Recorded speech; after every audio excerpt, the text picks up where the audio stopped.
At first light, under a veil of Arlington mist, Sergeant Ben Reyes moved across the black mat in perfect cadence, his boots clicking in perfect rhythm against wet stone. 21 steps. Pause, turn, repeat, while the tomb stood white and silent behind him, and the waiting crowd held its breath as if inside a cathedral built from memory itself. The morning carried that clean autumn chill that reached through fabric and settled into bone, and even the wind seemed to obey a ceremony older than anyone standing there. Rows of white headstones rolled down the hillside in disciplined lines, each marker catching pale gold from the rising sun, each one a name or a blank that still carried a life. The marble of the tomb glistened from night moisture. The inscription faced the waking city with unblinking certainty. Here rested honor without biography, sacrifice without applause, and Ben guarded it with the same precision he had brought to rooftops and ridgelines half a world away.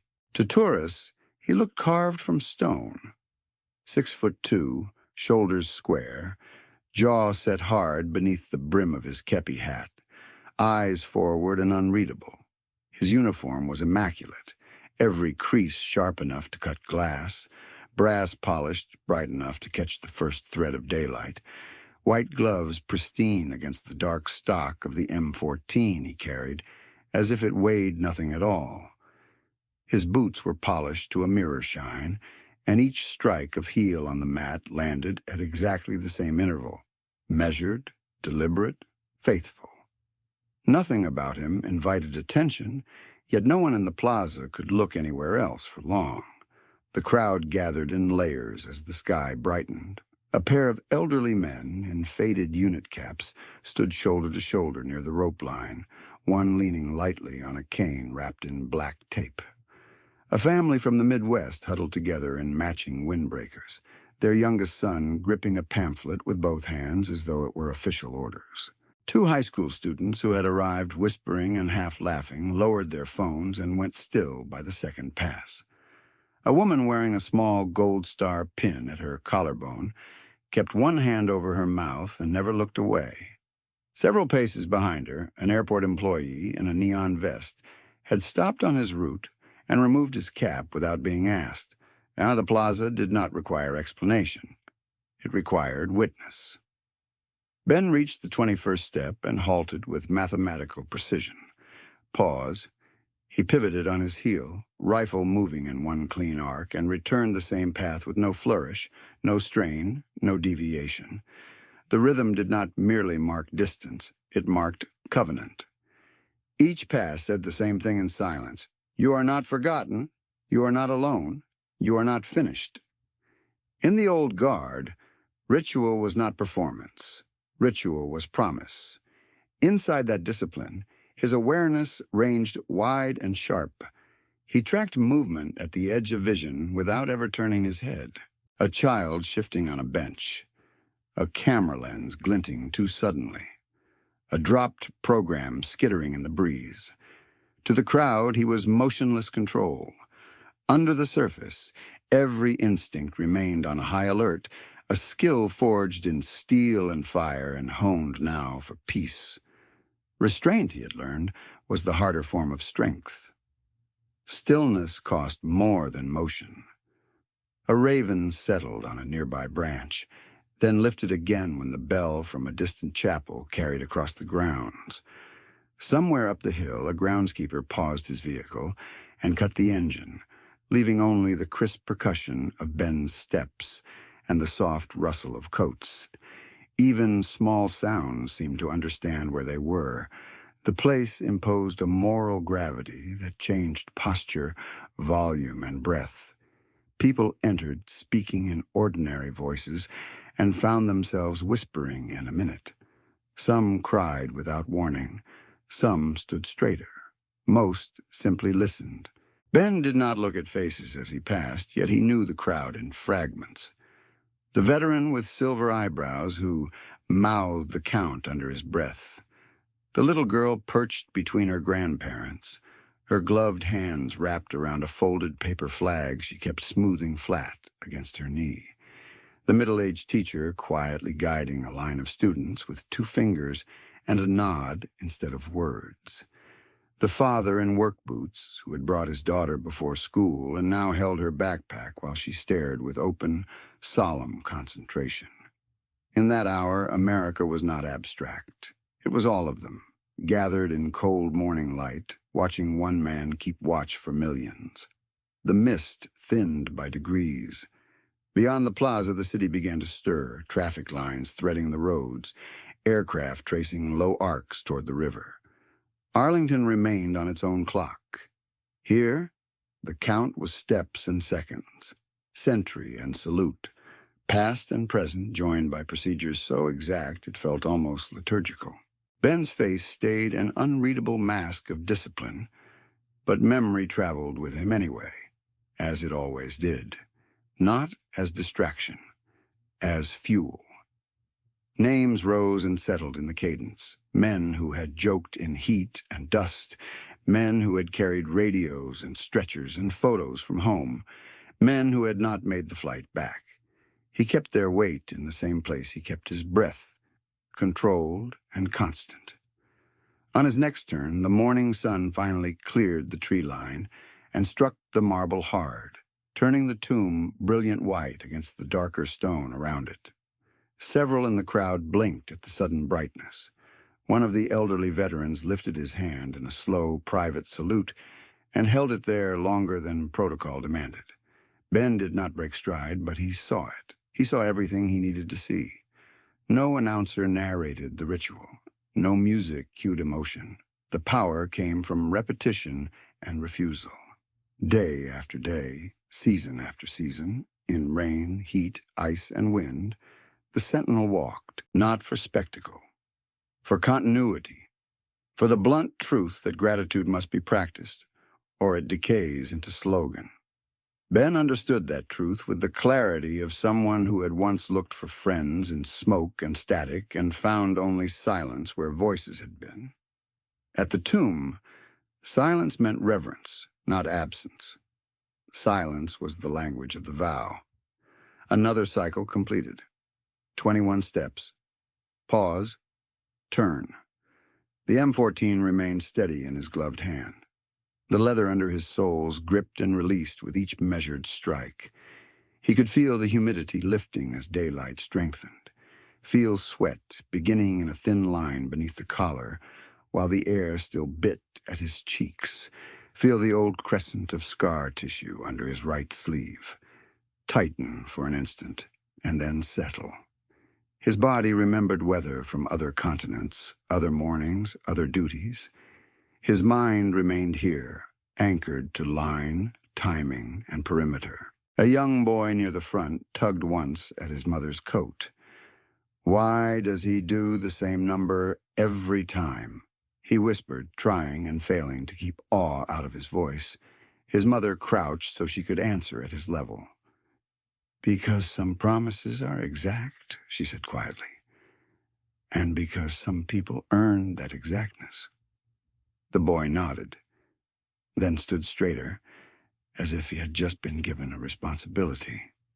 The plaza held that answer in every direction, a place where history was not simply remembered, but lived through procedure and posture, a place where rank did not matter as much as reverence, a place where the unknown were given names through duty even when their markers remained blank.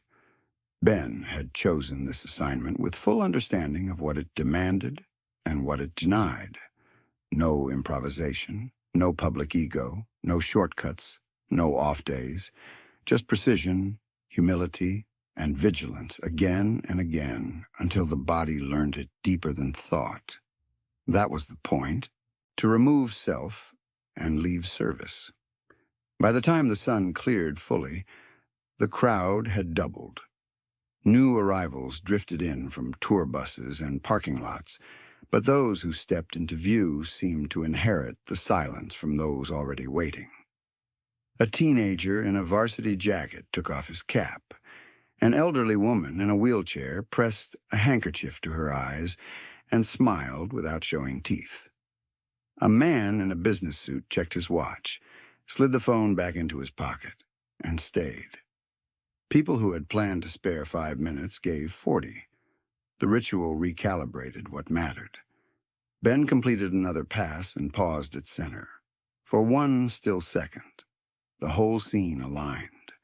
Marble bright, flags shifting lightly on their poles, white stones on the slope, faces lifted, camera shutters finally stilled, and the sentinel in immaculate dress standing as if time itself had reported for inspection. Then he turned and resumed the cadence, the boots striking out the oldest arithmetic of remembrance. At the edge of the plaza, a transport liaison from the 3rd Infantry Regiment waited near the service path with a folded manifest tucked under his arm, patient and silent, until the changing detail would conclude. The next duty was already moving toward them in the day's schedule. A ceremonial wreath transfer requiring custody, escort, and formal chain of accountability from Arlington to Reagan National. Ben knew it without needing to be told. He had reviewed the route before dawn, inspected gloves and fasteners twice, checked signatures, timings, vehicle credentials, and contingency points with the same calm rigor he gave the mat. Duty did not end at the tomb's rail. It extended wherever the fallen were carried in symbol, in story, or in return. He reached the 21st step again and stopped on command only he could hear. Pause, turn, repeat. The crowd watched in reverent quiet as the morning opened around him. And in that sacred rhythm, before the day's intrusion had shown its face, America remembered what discipline looked like when it was married to grief, and what honor sounded like when spoken only by boots on stone. The final heel strike faded, and the liaison moved the instant protocol allowed, stepping in from the service path with the folded manifest held flat in both hands. Ben completed the turn, cleared the mat with measured precision, and received the document without a word. White glove against paper, signature against signature. Custody transferred in a chain that treated symbols with the same gravity as remains. Behind him, the crowd remained quiet as the relief sentinel took position, and then the day's next duty carried Ben down the lower path toward the transport vehicle, past rows of headstones still bright in the morning sun, toward the gate where Arlington yielded to civilian roads and the constant hum of a waking capital. By 8:40 a.m., the escort van reached Reagan National's military access lane, where federal barriers, orange wands, and impatient traffic merged into a narrow corridor of noise. Jet engines rolled overhead in low thunder. Shuttle brakes hissed. A stream of travelers turned to look as the old guard detail unloaded the ceremonial wreath from its hard case and moved it to the inspection table with deliberate care. Laurel branches dark green against polished metal, ribbon fixed, card sleeve sealed. An honor flight group in Navy caps waited near the rope stanchions, with families pushing wheelchairs and school kids clustered behind a teacher's raised hand, their chatter thinning as they recognized the uniform and the posture and the unspoken order surrounding both. The violation struck like a snapped wire.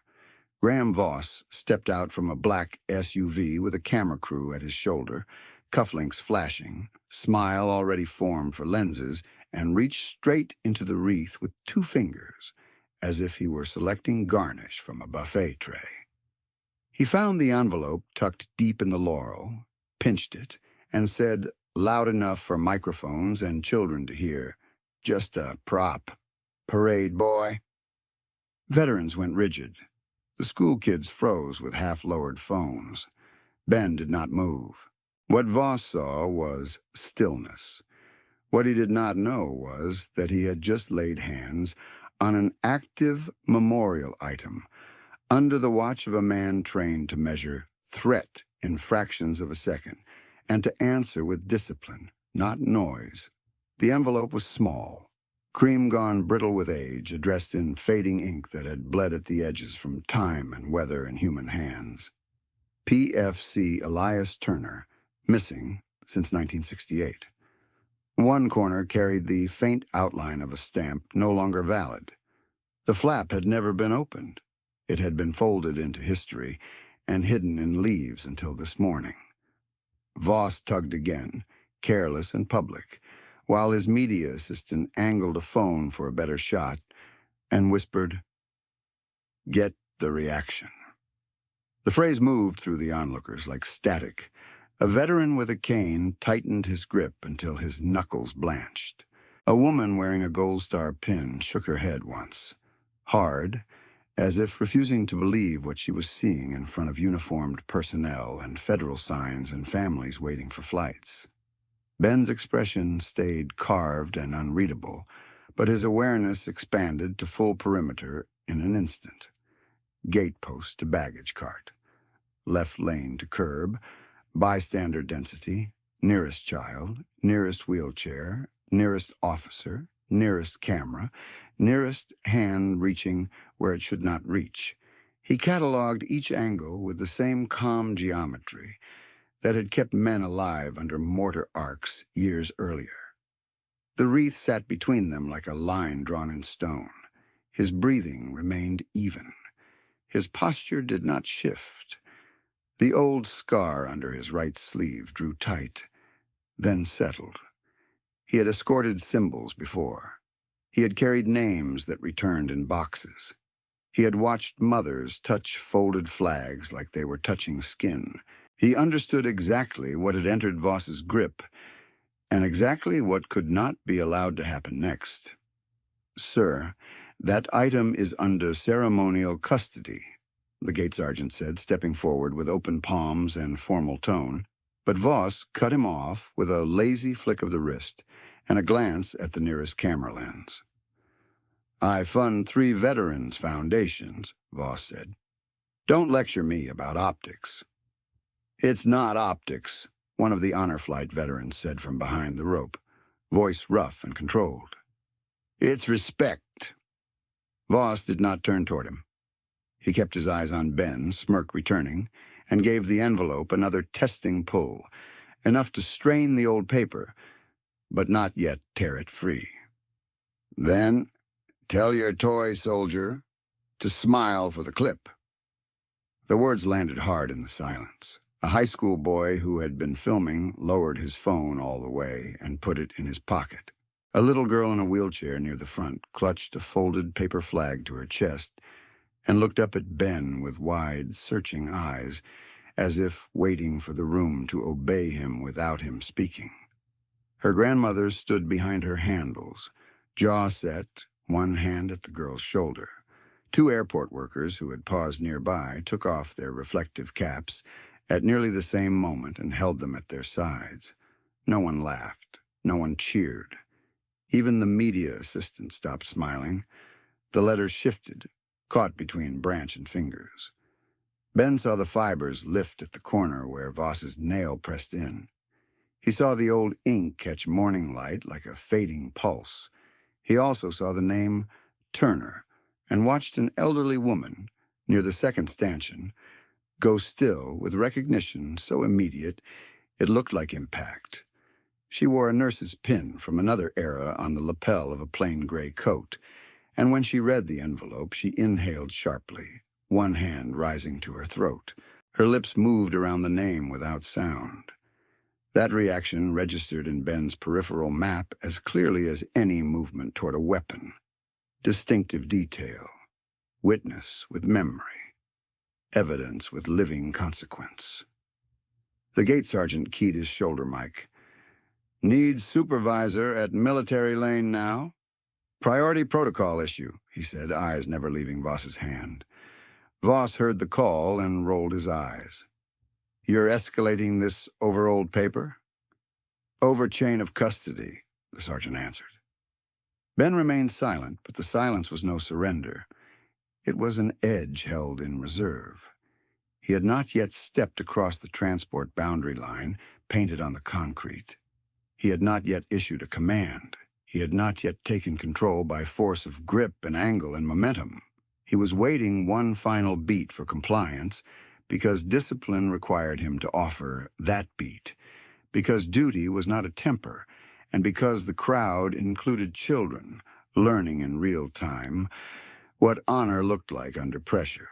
The terminal lane, crowded and loud a minute earlier, now held a stillness so complete the flap of a nearby flag could be heard between jet roars. Voss pinched the envelope corner and started to peel the flap. Before we dive into this story, where are you watching from? Let us know in the comments. And if you believe that values like honor, courage, and sacrifice still matter, join us in keeping their legacy alive. The pause landed like a held breath over concrete and steel, and in that suspended second the scene widened from a single hand on old paper to the full weight of what stood behind the uniform in front of it. Ben Reyes did not look dramatic. He looked exact. 6'2" in full old guard transport dress, shoulders square beneath dark wool tuned to millimeter standards, brass catching the gate lights in hard points, white gloves without a mark, ribbons aligned, collar set, kepi brim level, boots polished to a mirror sheen that reflected hazard stripes and moving shadows under the awning. Every crease remained sharp enough to cut glass even after the drive from Arlington, because ritual did not soften when it crossed city limits. It traveled intact. The military access lane sat at the seam between two worlds. On one side, federal protocol, manifested cargo, armed officers, and names in typed blocks that became legal accountability with a signature. On the other, rolling suitcases, departure screens, delayed flights, coffee lines, and travelers calculating minutes in the language of inconvenience. Ben stood in the seam, carrying sacred duty into profane traffic, where the people watching were not there for ceremony, but became witnesses anyway. An elderly couple with veteran pins stood shoulder to shoulder behind a retractable belt barrier. A father in mechanic's boots held a boarding pass in one hand and his daughter's stuffed rabbit in the other. 3 teenagers from a school trip, each wearing identical lanyards, had fallen into complete silence. An airport nurse on break leaned against a pillar with her arms folded tight, eyes fixed on the envelope. The little girl in the wheelchair never looked away. 20 minutes earlier, they had been strangers sharing terminal air. Now they were a single audience bound by the same question. Who decides what memory is worth in a place built for speed? The question hardened around Graham Voss. He had entered in a suit cut so clean it looked armored, with a tie bar that flashed when he turned his chin and cufflinks shaped like polished wings. Wealth telegraphed in details meant to dominate photographs. His media assistant trailed him with 2 phones and a wireless mic. A contracted videographer hovered at shoulder height. Lens pointed not at the Wreath, but at Voss's profile, waiting for hero angle and manufactured sincerity. Voss had built his public image on strategic generosity, giant checks, foundation galas, and camera-ready patriotism calibrated to trend cycles. In his framework, ceremony was content and content was leverage. Protocol was friction. Waiting was for people without access. What he could not see, not through polished lenses and not through the habits of purchased deference, was the underlying architecture of the man he had called Parade Boy. Ben had done 2 tours in Helmand and 1 in eastern Syria. He had learned to read a crowd by shoulders, not slogans, by exits, not speeches. He had carried wounded men under mortar bursts for a Bronze Star citation he never mentioned and never displayed outside the uniform rules that governed it.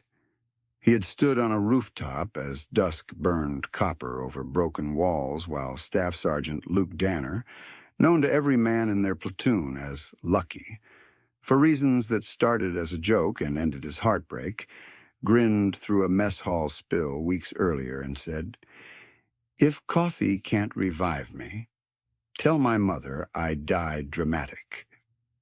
The line had made a whole table laugh. On the rooftop, there had been no laughter, only radio static, pressure dressings, and a promise Ben made in silence when medevac came too late. That promise had followed him home and into the old guard, where discipline gave grief a shape that could be carried without collapse. At the tomb, he kept watch over the unknown. On details like this, he protected symbols that stood in for absences still waiting to be named. A letter addressed to a missing soldier from 1968 was not a curiosity. It was a live thread between a family and a nation's unfinished account. Handling it wrongly was not clumsy. It was a breach. The elderly nurse who had reacted to the envelope now took one careful step forward and raised her voice just enough to reach the gate sergeant. "Elias Turner," she said, each syllable precise. "I knew that name from evacuation logs. Not personally, but I wrote it more than once." The sergeant turned toward her, eyes narrowing with attention. "Ma'am, please remain where you are. We'll take your statement." She nodded, trembling but steady. External contact established. Witness anchored. Ben heard every word and stored it. He also tracked the gate sergeant's open mic, the supervisor response crackling back with a clipped en route, and the federal police unit rerouted from Terminal C, 2 minutes out by vehicle according to dispatch. The countdown had started. Around them, baggage carts rolled, a jet climbed, and a boarding announcement echoed from distant speakers, absurdly ordinary against the moral pressure at the lane. No one near the stanchions moved toward their gates. They stayed. Voss gave a short laugh for the camera, still holding the envelope corner. "You're all acting like this is classified treasure." The nurse answered before anyone else could. "It is treasure to someone who waited." That line struck the crowd clean. A boy whispered, "He should put it back," and his mother squeezed his shoulder in silent agreement. One of the honor flight veterans removed his cap entirely and held it against his chest. The little girl in the wheelchair adjusted her paper flag with careful fingers and kept her eyes on Ben as if he were the fixed point in a room trying to drift off axis. Ben remained on the boundary stripe, motionless at a glance, but every muscle sat coiled under wool and brass. His instincts were on high alert. He measured the exact distance to Voss's wrist, the branch angle that pinned the envelope, the pressure needed to stop the tear without shredding old fibers, the line of approach that shielded civilians from sudden movement, and the command voice required if words became the final warning. He had not yet taken the step. He had not yet spoken. He waited for the law, for compliance, for one last chance at voluntary respect. Behind him, from the service road beyond the gate, a black staff vehicle bearing a 1-star plate turned into the lane with quiet urgency. The gate sergeant saw it and straightened. The crowd did not yet understand what the arrival meant. Voss did not notice at all. His thumb pressed harder on the envelope seam. Ben's gaze locked on the old paper, then on the hand that held it, and the entire terminal seemed to brace for the next sound. The thumb pressed, and the seam whitened under strain. But the moment did not break. It stretched. Sound narrowed to fragments, a departure chime from a distant concourse, the rolling growl of jet wash beyond the glass, the dry click of a camera lens no one had asked to hear. Ben stood on the painted boundary stripe with the same still authority he carried on the tomb mat, and even in an airport lane striped with hazard tape and tire marks, he made the ground feel consecrated by posture alone. Rain from the early morning still clung to the lower hem of his trousers in a faint, dark band, a trace of Arlington's wet stone riding with him into civilian noise. The Wreath sat between him and Voss on a steel inspection table, laurel leaves breathing out a clean green scent that cut through fuel exhaust and coffee steam. And the brittle envelope in those leaves looked less like paper than a pulse everyone could see and no one dared ignore. At 8:43 a.m., the lane lights had shifted fully into daytime brightness, hard white bars across polished brass and concrete. Under that light, Ben's uniform read like an oath rendered in cloth and metal. His kepis sat exactly level, dark brim drawing a clean line above eyes that seemed to see everything and reveal nothing. His collar points aligned with measured precision against a neck held steady. Service coat buttons, mirror bright, caught every movement around him in small warped reflections. A veteran's cap, a child's flag, Voss's restless hand. His ribbons lay flat, centered, uncompromised. White gloves, spotless despite transfer duty, framed hands that looked calm because control had become reflex years ago. His boots were polished to a mirror shine so sharp that the yellow lane stripe seemed painted into them. To most people, such detail registered as ceremony. To those who understood service, it read as discipline under moral load, the outer shape of a man refusing to let anything sacred become casual.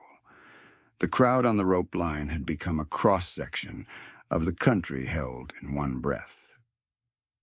Two honor flight veterans sat side by side on a bench bolted to the concrete, both in Navy caps stitched with ship names and years, one with hearing aids that whistled faintly when he leaned forward, both watching as if witnessing a flag lowered at dusk. A young mother with a carry-on hooked over her wrist had knelt to bring her son to eye level, then stayed kneeling, hand on his shoulder, neither of them looking toward their gate. 3 high school students in matching trip lanyards stood in a tight triangle, phones dark at their sides, the bravado of travel replaced by a seriousness they had not planned to learn before lunch. The airport nurse, in pale blue scrubs, had moved off the pillar and now stood with her palms flattened against her thighs, prepared to help if anyone collapsed from age or shock, though her eyes never left the letter. A mechanic in grease-marked work pants held a little stuffed rabbit by one ear because his daughter had handed it to him when the moment went still. Now he held it like a fragile artifact and did not notice. Near the stanchion post, the little girl in the wheelchair kept that folded paper flag against her chest with both hands, pressing it flat every few seconds, as if smoothing memory itself. Her grandmother stood square behind the chair with the protective steadiness of someone who had carried too much and would carry more if needed. A Gold Star mother in a charcoal coat had stopped blinking entirely. Beside her, the elderly Vietnam nurse, who recognized Turner's name, held her breath in short measured draws, eyes bright, jaw set, one hand curled around an old leather purse worn pale at the corners. Behind them, 2 airport workers in reflective vests stood bareheaded, caps at their thighs, the reflexive respect of working people who knew the difference between schedule and significance. No one was instructed to do any of it. The lane itself imposed order because one man in dress uniform treated a 78-cent piece of paper like a life still on duty. From the service road, the one-star staff vehicle rolled closer and stopped short of the cluster with controlled urgency. The gate sergeant tracked it, then looked back to Ben for a heartbeat, waiting for the next legal move to align with the next physical move. Over his shoulder radio, dispatch traffic murmured, "Federal police, 1 minute out. Supervisor present. Maintain scene. Preserve item." The sergeant gave a tiny nod to show he had heard and pressed his earpiece tighter. Ben absorbed all of it without shifting an inch. Exterior stillness, interior mapping. He logged distances, approach angles, bystander density, and the simple arithmetic of protecting brittle paper from prideful fingers without sending panic through civilians boxed by barriers. In Helmand, he had done this with rooftops and alley mouths. In Syria, he had done it with stairwells and shattered windows. Now he did it with stanchions, rolling luggage, and a billionaire's thumb. He had been 23 on his first tour in Helmand province, assigned to a rifle company that learned quickly that dust could hide everything except consequence. Sangen taught him to read silence as aggressively as gunfire, to watch for doorways suddenly empty, dogs vanishing from alleys, markets pausing without signal. Nawa taught him that heat changed judgment, that water discipline could decide whether a man stayed sharp at 1400 or collapsed by 1600. That humor in a platoon was not luxury, but oxygen. He had gone back a second time with narrower eyes and fewer illusions, moving through compounds where children knew the sound of rotors better than lullabies, carrying radios and casualty cards, and the unspoken understanding that every patrol began whole and might not end that way.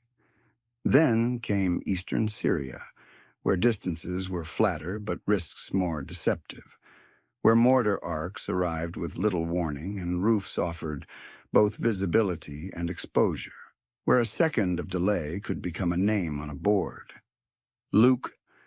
Lucky Danner had lived inside those tours like a bright line through hard weather. He was broad-shouldered, louder than regulations preferred, and somehow able to make exhausted men laugh without ever mocking the mission. He called everyone by rank when officers passed, then by ridiculous nicknames when they were gone, and his timing in both was flawless.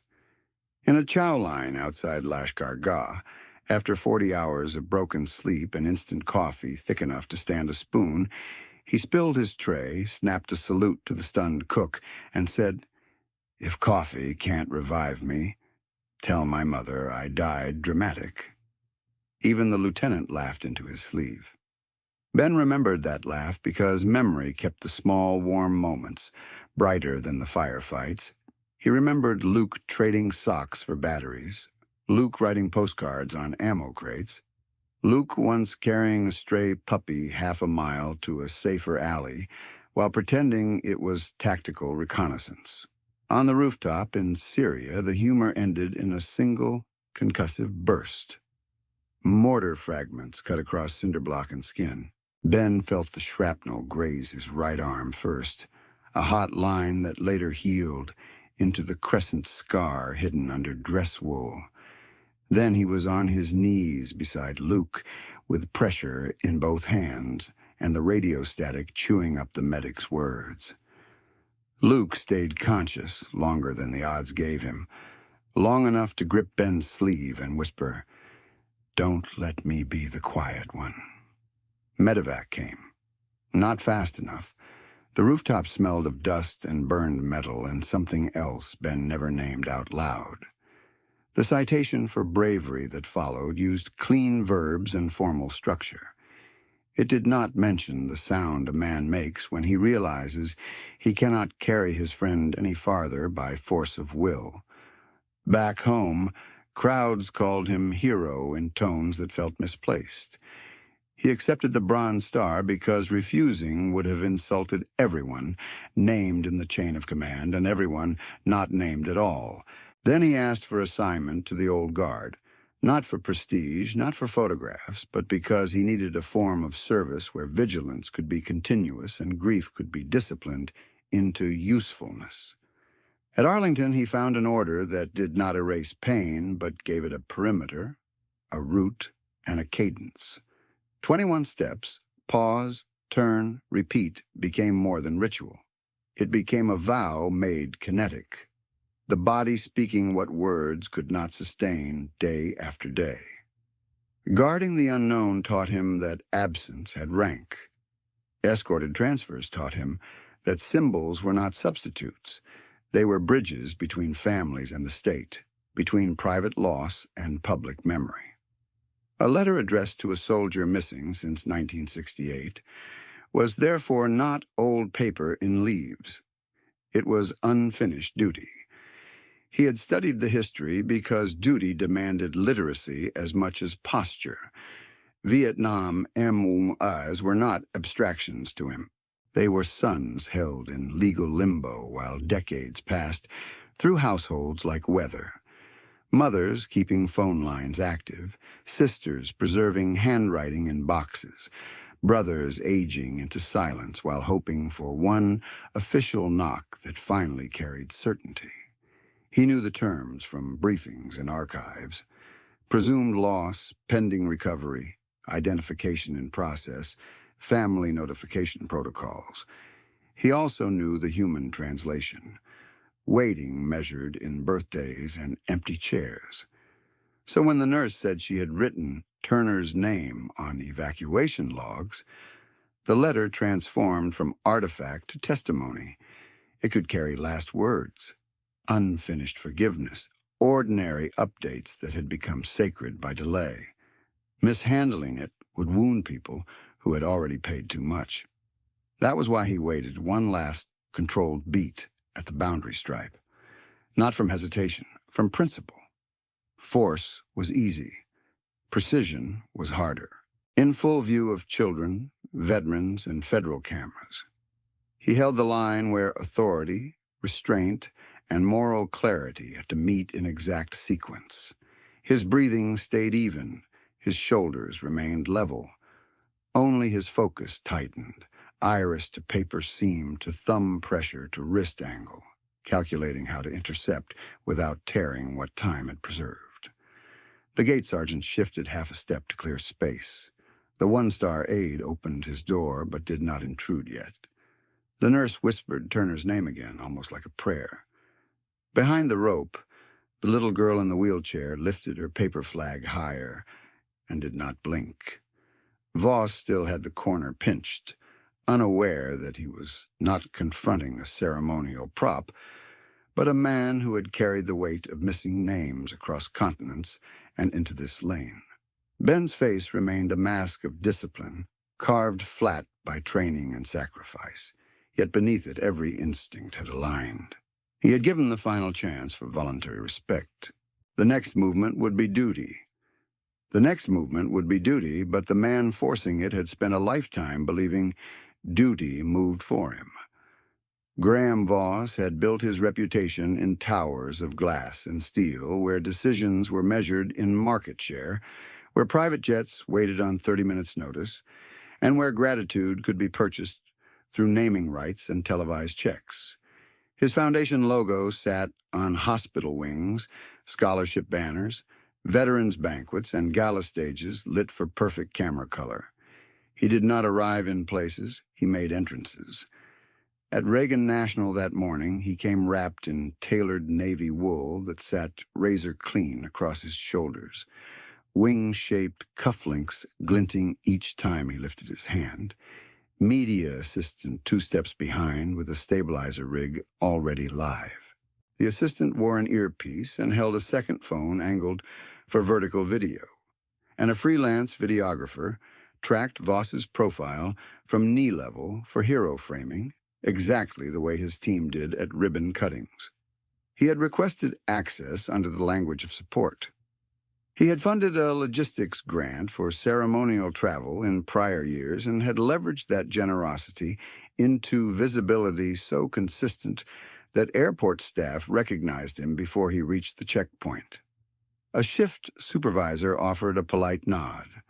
A contractor moved a stanchion 6 inches to clear his preferred angle. Voss acknowledged neither with thanks. He only checked whether the lens had him centered, then drifted toward the wreath table as though he had authored the ritual himself. The crowd read the mismatch instantly, earned reverence on one side, purchased influence on the other. Ben remained still on the boundary stripe, eyes locked, jaw set, the white glove on his left hand hovering near but not touching the laurel arrangement. Voss saw the stillness and interpreted it through the only framework he trusted: compliance. In his world, uniforms belonged to process, and process was negotiable if one carried enough leverage. He treated military protocol the way he treated traffic lanes, as inconvenience for people without access. "Let's make this meaningful," Voss said to his assistant, loud enough for microphones and nearby families. "Get me with the wreath. Then we'll do a clip about honoring sacrifice." He pinched the brittle envelope a little higher, as if selecting an item from a display rack. "And crop him in the frame. Folks like the costume." The gate sergeant's voice stayed formal. "Sir, remove your hand. That letter remains in controlled custody." Voss glanced over with practiced irritation. "I'm the reason half this event has funding." "You're not in the chain of custody," the sergeant answered. A veteran near the rope line muttered, then stepped back, while another whispered, "Lord have mercy." Not in drama, but in disbelief that anyone could stand in that lane and still miss what mattered.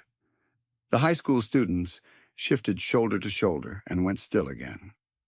One boy, who had recorded the first exchange, locked his phone screen and lowered it to his side. At 8:44 a.m., dispatch confirmed Federal Airport Police had entered the service approach and were less than 60 seconds out. Voss ignored the update crackling from the sergeant's radio. He leaned closer to the envelope, reading the faded ink with a smirk that never reached his eyes. "Missing since '68, he said.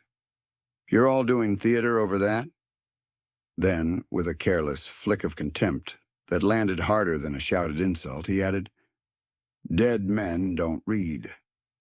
The words struck the lane like a slap.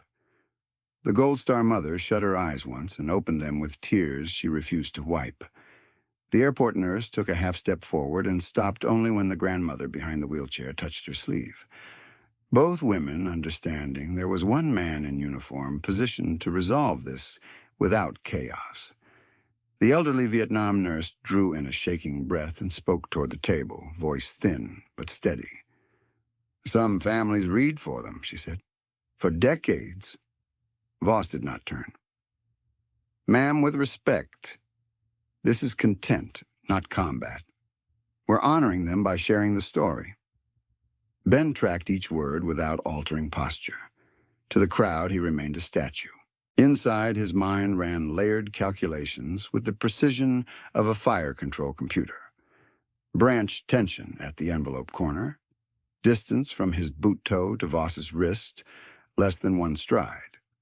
Table edge height, obstacle map, stanchion belt, wheelchair handles, carry-on luggage parked too close to the lane line, a child at adult knee level, videographer crouched low on Voss's right flank. If he moved too aggressively, the old paper could tear or bystanders could flinch into the path. If he waited too long, the flap would split. Duty now required the narrow corridor between force and damage.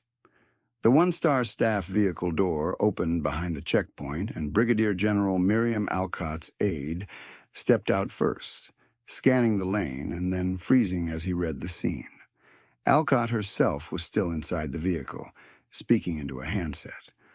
Her arrival had not yet reached Voss's awareness, but the gate sergeant visibly straightened. Authority was converging exactly as protocol demanded. Ben absorbed that too. Reinforcement, imminent. Legal validation, seconds away. Immediate threat to memorial item, present. Voss lifted his chin toward the lens and gave the practiced cadence of a man used to applause on command.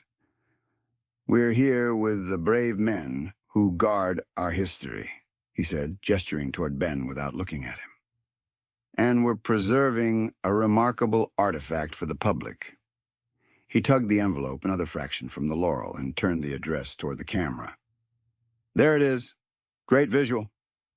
"Put it back," the mechanic in work pants said, voice tight. "Sir," the gate sergeant warned. "Last command. Release the item." Voss laughed once, clipped and dismissive. "You going to arrest a donor over old stationery?" Ben's breathing remained slow and even.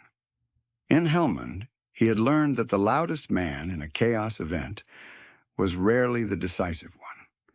The decisive one was the calm center with clear rules and controlled reach. His scar tugged under the right sleeve as muscle memory primed through shoulder, elbow, wrist. He had stopped men with rifles, with panic, with pain. Stopping one civilian hand without shredding a 70-year-old envelope demanded finer control than any rooftop fight. He set his weight imperceptibly over the balls of his feet, heel pressure shifting by degrees no civilian eye could register. The crowd froze into witness. A little boy pressed into his mother's coat and whispered, "Why is he being mean?" She did not answer right away. She just watched Ben, then said quietly, "Because he doesn't understand what this is." The girl in the wheelchair lifted her paper flag and held it level, palms careful, elbows tight, as if presenting colors in miniature. Her grandmother bent close to her ear and whispered something no one else heard. The girl nodded once and kept her gaze fixed on Ben's gloves. The elderly nurse spoke again, stronger now that eyes had turned to her. Elias Turner was listed missing after an evacuation chain collapsed near Quang Tri. I logged his status in 71 from copied records when families were still calling every month. She pointed at the envelope with one trembling finger. That handwriting is family hand, not military issue. If that letter survived this long, it belongs to him and his people, not your camera feed. The gate sergeant keyed his shoulder mic. Witness statement recorded on scene from former evacuation nurse. Request body cam tag and evidence bag on arrival. Copy, came the reply. Units at lane entrance. External contact resolved into action. The call had become response. The response was now at the curb. Voss finally noticed motion behind him and glanced toward the service vehicle. But confidence did not leave his posture. He had spent years outlasting consequences through counsel, donations, and negotiated apologies drafted by other people. He returned his attention to Ben and tipped his head with open disdain. "You're still just standing there, parade boy. If this matters so much, do something." Fatal assumption spoken aloud. He believed stillness was emptiness. He believed uniform was decoration. He believed reverence was weakness because it did not shout. Ben did not answer. The silence was heavier than rebuttal. Seconds stretched long and thin. A rolling suitcase wheel clicked against concrete from far down the concourse, absurdly loud. A boarding announcement began and was cut mid-sentence by a gate agent who saw the police approaching and reached for mute. Two federal officers entered the lane from opposite sides, hands clear, eyes on the table, not escalating yet, waiting for a military authority to call the sequence. Alcott stepped from the vehicle in service dress, expression carved hard, and moved forward with controlled speed. The aide followed, folder in hand. Ben remained exactly where he was, but internally every threshold had turned green. Civilians mapped, officers in position, chain of command presence on scene. Witness identified, camera coverage complete, no remaining benefit to waiting.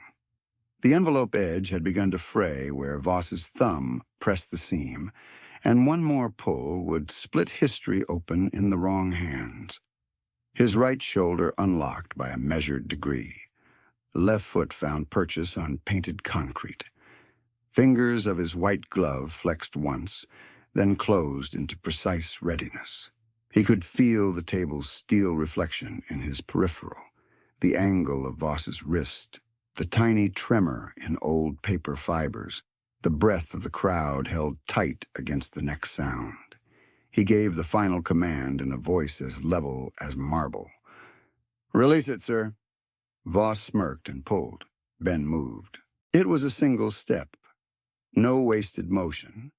The kind of movement built from years of drills where 1 inch too far meant collateral damage and 1 inch too short meant failure. His left boot crossed the painted boundary, heel landing flat, and his white-gloved right hand cut through the narrow space between laurel branch and camera lens with surgical precision. He did not slap. He did not grab wildly. He caught Voss's wrist at the exact tendon line that controlled finger tension and rotated it 3 degrees outward, just enough to release pressure on the brittle seam without twisting the joint into injury.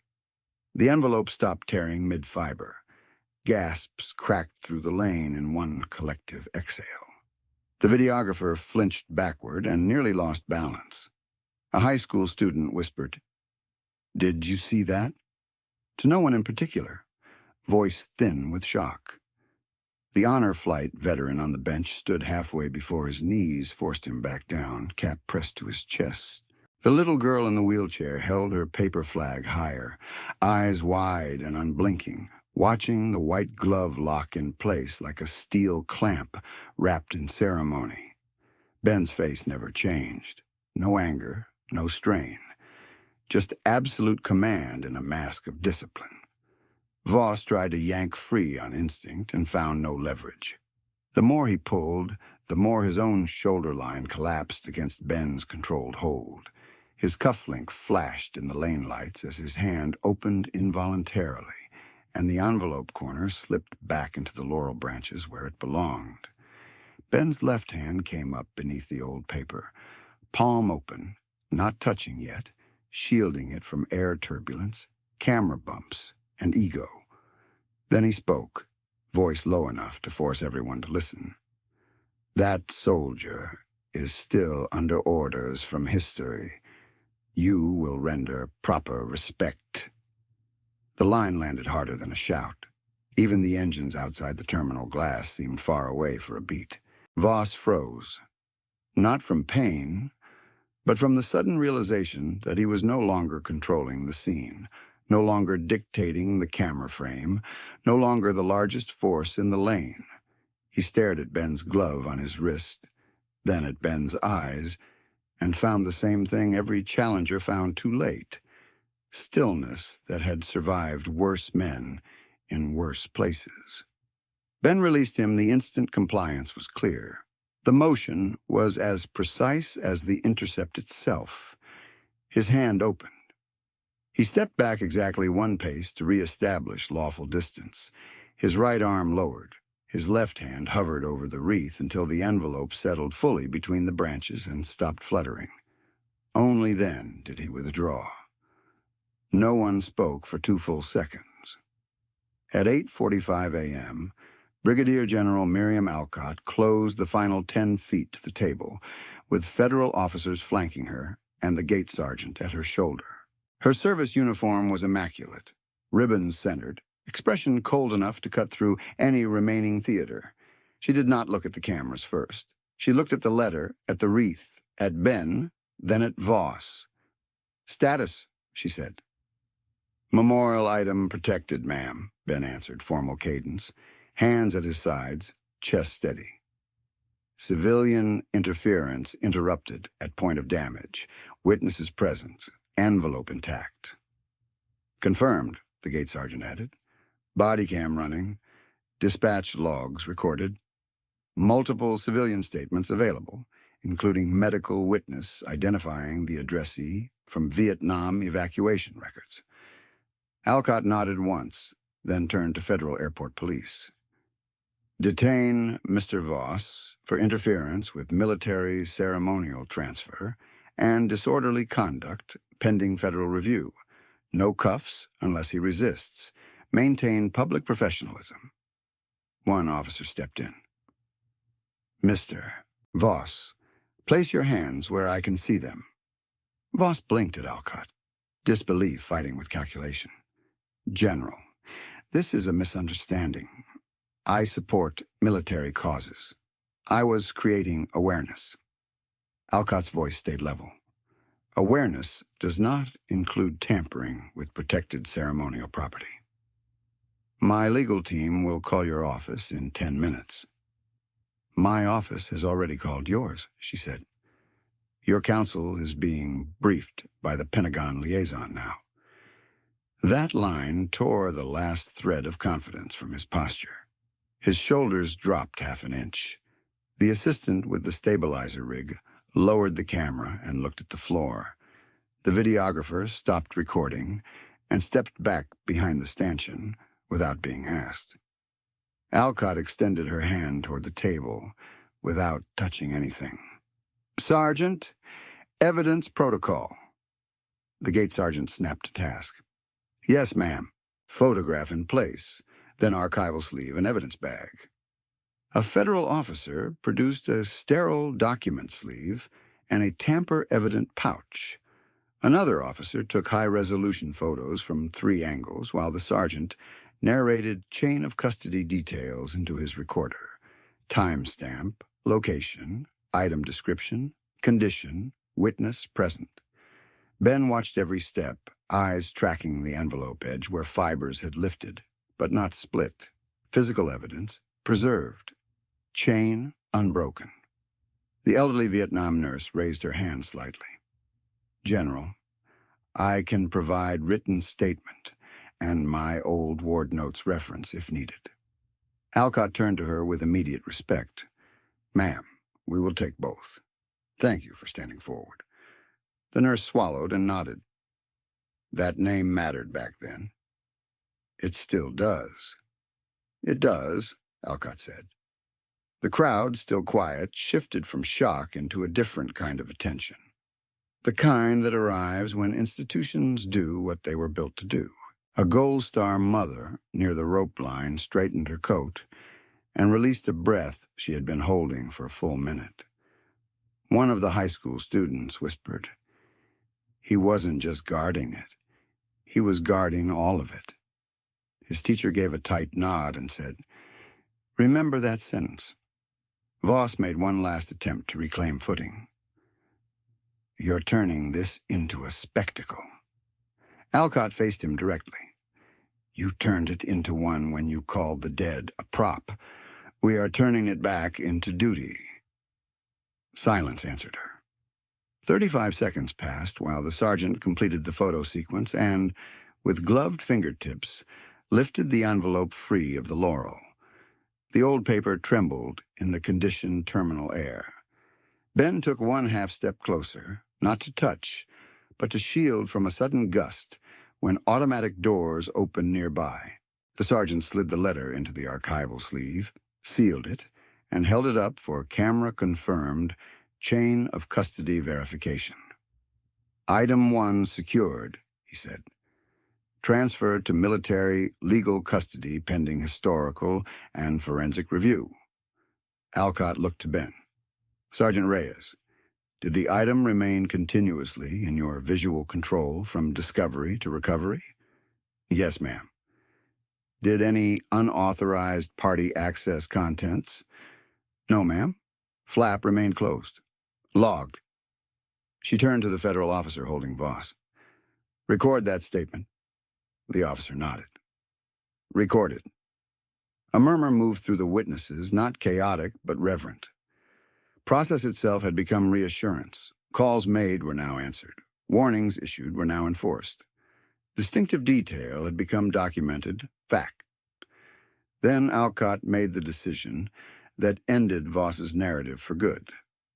"Public address," she told her aide.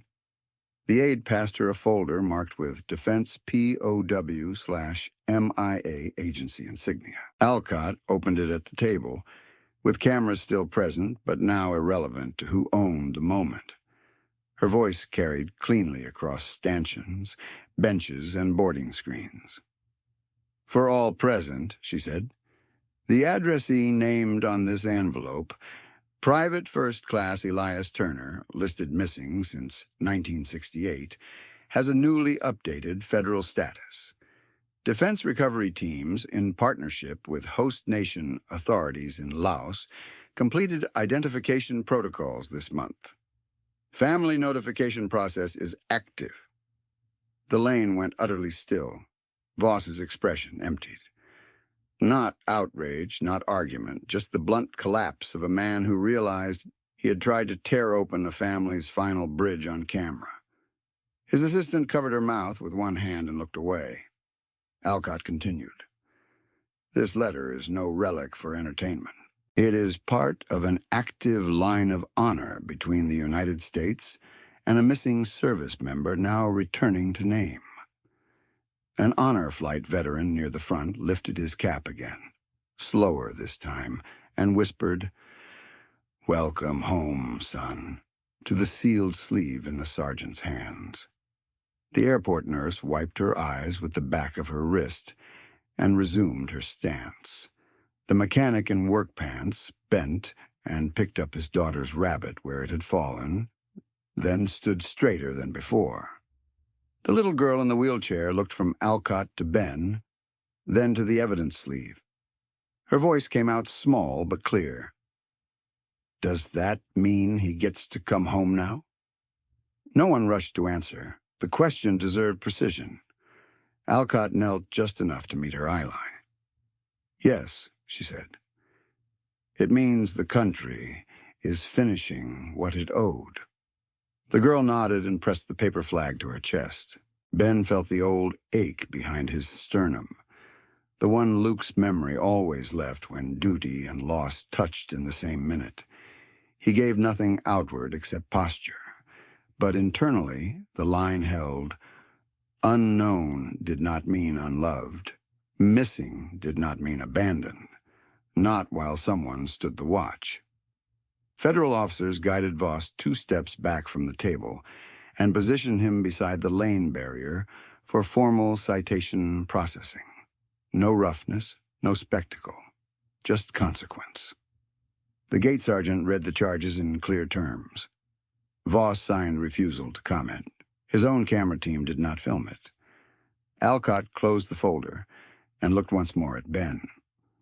"Sergeant Reyes, your restraint preserved federal evidence and protected ceremonial integrity under provocation. That is exactly the standard. Thank you, ma'am. Resume custody escort once legal clears release of the Wreath structure. The letter travels separately under seal." "Yes, ma'am." Within 3 minutes, paperwork moved through hands that understood its weight.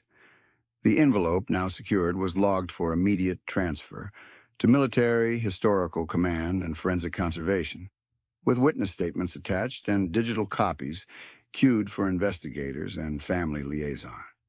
External contact resolved. Physical evidence secured and routed. The loaded looks in the crowd found their answer in procedure and truth. Alcott stepped back toward her vehicle, then paused and addressed the witnesses one final time. "What you saw today is why protocol exists, not to elevate uniform, to protect the memory entrusted to it." No applause followed. The crowd answered in the language the moment required. Hats removed, heads bowed, voices lowered. Ben returned to the boundary stripe beside the table, shoulders square, gloves spotless except for a faint trace of paper dust across one fingertip.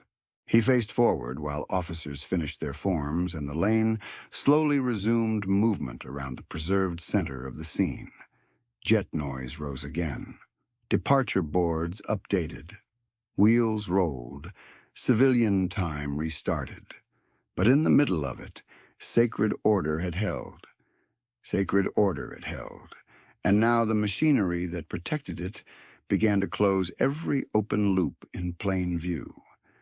The federal officer finished the citation packet against the barrier and read the final line to Voss in a voice stripped of drama. "You are released from detention at scene. You are not cleared to re-enter military access areas at this airport pending federal review. A formal notice will be served." Voss stared at the paper, jaw tight, then signed where indicated with a hard, fast stroke. He did not look at Ben again. He did not look at the wreath. When the officer stepped aside, Voss walked toward the curb lane with his shoulders squared for cameras that were no longer filming him. His media assistant did not follow. She stood with both phones lowered, then approached Brigadier General Alcott with careful steps and held out a memory card between 2 fingers. "Ma'am, This is the unedited recording from first contact to detention, she said. Audio, timestamp, no cuts. He told us to keep rolling. I'm submitting it voluntarily. Alcott accepted it without flourish and handed it to the gate sergeant. Log it as supplemental evidence. Yes, ma'am. Item 2, digital media, source identified. Sergeant sealed the card in a smaller pouch, read the serial number aloud into his recorder, and marked the change sheet with exact time. Physical evidence from the table and physical evidence from the camera now sat in match custody. The elderly Vietnam nurse stepped forward next, hands steady despite the tremor in her voice. She removed a folded photocopy from her purse, old typewritten columns, faint but legible. Ward transfer register, she said. Name appears here. Turner, Elias PFC. I kept copies when records moved facilities in the 70s. I always hoped it would matter one day. Alcott received the page as if it were a medal citation. It matters today. She turned to a legal clerk who had arrived with the federal team. Scan on site, return original copy to witness, attach certified image to incident file, and to the family liaison packet. The clerk nodded. Immediate. The loaded silence from the crowd loosened, not into chatter, but into breath. People had watched disrespect collide with discipline. Now they were watching process carry memory the rest of the way. Ben remained at the boundary stripe while forms were completed and signatures exchanged. His glove still held a faint dusting from the envelope fibers, and he noticed it the way he noticed everything, filed it, then let it go. The gate sergeant approached and kept his voice low. Scene call closed. Dispatch logged your statement, mine, witness statements, and supervisor audio. Federal report number is attached to the military report. Nothing is hanging. Understood, Ben said. At 9:18 a.m., Alcott's aide returned from the vehicle with a secure phone and passed it to her. She listened for less than 30 seconds, then looked to Ben. Pentagon liaison confirms counsel has been notified and acknowledged receipt. Federal intake accepted the preliminary charge packet. That thread is tied. Yes, ma'am. She gave one more order. The Wreath structure is cleared for continued ceremonial transfer. The letter remains sealed and separate until next of kin authorization is executed in writing. You will escort both to Arlington under split custody. By the book, ma'am. They moved, not hurried, exact.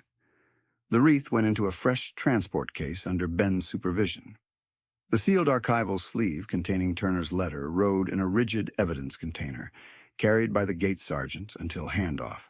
The memory card pouch and the scanned nurse record went with the legal clerk in a locked document case. Before anyone left the lane, each person in the chain read back their item, destination, and recipient. No gaps, no assumptions, no symbolic shortcut where accountability belonged. The little girl in the wheelchair waited by the stanchion with her grandmother while the line cleared. When Ben passed, she lifted the folded paper flag toward him. You kept it safe, she said. He paused a fraction, enough to honor her without breaking the movement of duty. We all did, he answered, eyes level, voice calm. He inclined his head once to the grandmother, then continued to the vehicle. The grandmother watched him go, then spoke quietly to Alcott. Ma'am, she's his great-niece. Elias Turner was my mother's brother. My mother wrote that letter before she passed. She made me promise it would go with him when he came home. Alcott turned fully toward her. Did you place the letter in the wreath this morning? The woman nodded, shame and resolve in equal measure. At the prep point. A casualty affairs officer told me it had authorization to accompany honors, but the printed approval hadn't reached the gate packet yet.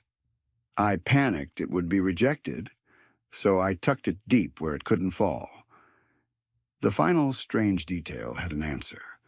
Not sabotage, not spectacle, but a family promise carried imperfectly through bureaucracy and grief. Alcott's expression softened without surrendering formality. You should not have bypassed explicit handoff protocol, but your written authorization exists. We will fix the process and keep the promise. She extended her hand. Your mother's letter will reach him lawfully. By late afternoon, inside a secure room at Arlington's Memorial Affairs office, that promise was completed in sequence. The evidence container was opened under camera. Chain of custody sheets were read aloud. Airport recovery, federal witness logs, military intake, legal concurrence. A conservation specialist in nitrile gloves documented the lifted fibers at the corner and confirmed the flap had remained closed since recovery. The nurse's scanned register page was projected beside the current Defense POW/MIA identification notice. Names, dates, and service number aligned. External contacts, callbacks, and records were no longer separate fragments. They formed one verified line. With written consent from Turner's next of kin, Alcott authorized controlled opening. The conservator lifted the flap with a humidified microspatula and unfolded a single-lined page, ink faded but clear enough to read. Alcott did not dramatize the words. She read them in a steady command voice that gave the letter the dignity of an official return. Eli, it's Ruth. Mama still sets a plate on your birthday, even when she says she won't. Your Dodgers cap is still in the hall closet, and I refuse to wash the dust off it because you said that dust came from your lucky field. If you walk through this door at 80, I'll still call you little brother and make you fix the porch light. If you can't come home, then let this letter stand in for my arms. You are loved in this house every day. No one spoke for several seconds after she finished. Ben stood at parade rest near the wall, eyes forward, chest anchored against the old pressure that came when the living voice of a family met the silence of military terms. He felt Luke's memory in that room, too. Not as pain alone, but as alignment. Don't let me be the quiet one. Turner would not be quiet anymore. The original letter was placed in an acid-free sleeve for the family archive after ceremonial use. A certified copy was prepared for military historical files. The evidence tag for the memory card was marked reviewed. It corroborated timeline and language. The nurse's original register photocopy was returned to her with a receipt and a thank you signed by Alcott. The wreath was reassembled with new laurel, and under authorized protocol, the opened letter in protective cover was secured at its center for the evening honors. Every item introduced was now accounted for, submitted, analyzed, or returned. Sunset laid copper light across Arlington when Ben stepped back onto the black mat. The air had cooled again. Flags moved in a steady wind from the river. Rows of white headstones took the last light and held it. A larger crowd than morning lined the walk in reverent silence. Honor flight veterans in their caps, school students with phones put away, airport workers still in reflective vests, the mechanic with his daughter and her rabbit, the Gold Star mother, the nurse in gray, and the Turner family near the rail. Ben's uniform was again immaculate. Every crease sharp, brass bright, gloves pristine, boots reflecting marble and sky. He reached the line. 21 steps. Pause. Turn. Repeat. His boots clicked in perfect rhythm, and the sound traveled across stone like a metronome for memory. Near the wreath stand, now placed for honors, the little girl in the wheelchair rested both hands on the marble rail. Her grandmother stood behind her, fingers gentle on the handles. When the cadence brought Ben nearest, the girl leaned toward the stone and whispered, "Welcome home, Uncle Eli." Ben did not break stride. On the next pause, he turned with exact precision, and as he faced the rail for one controlled second, he gave the smallest nod. The nurse who had carried Turner's name for half a century finally let herself cry. One honor flight veteran raised a slow salute and held it through the full pass. The high school students stood straighter than they had that morning, transformed by witness into understanding. The assistant who had surrendered the footage watched from the back without filming, then quietly left before anyone thanked her. Night settled by degrees. The crowd thinned. The wreath remained. Letter secure. Promise kept. Reports would close. Charges would proceed in ordinary court language, and no headline would ever fully carry what happened in that lane and what was restored on this hill. Ben kept the cadence. 21 steps. Pause, turn, repeat. Marble, flag, headstones, wind. Boots on stone, speaking for the missing, for the known, for the loved, until silence itself sounded like honor.